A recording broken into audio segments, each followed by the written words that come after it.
Early in the morning, as you're sleeping, NGU student athletes are already awake and have been for a while.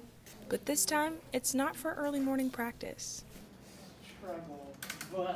Once a week from 5 a.m. to 7 a.m., athletes file into Hendricks Athletic Center for COVID testing.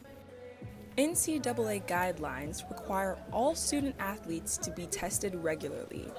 And volleyball player Kelly Davis sees COVID testing as a helpful precaution for her and her teammates. As a student, I think we should be getting COVID tested. I'm fine with it, and I think it's the best way to ensure that we're still going to have our season and just to make sure that we're all staying healthy.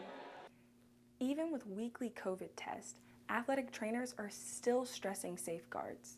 In locker rooms like this, with little room to social distance, they encourage athletes to mask up.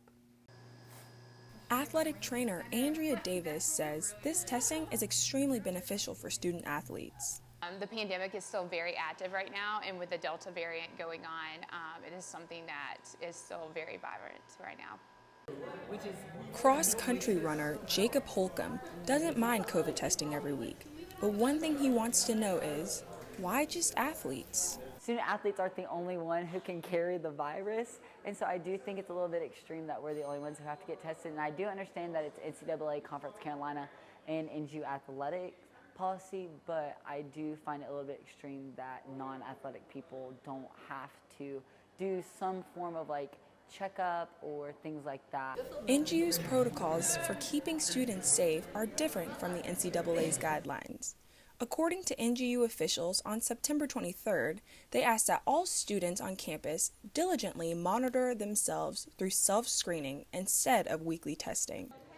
Whether you find COVID testing for college athletes to be preventative, helpful, or extreme, for now, they're still happening. Athlete testing, once a week before the sun comes up.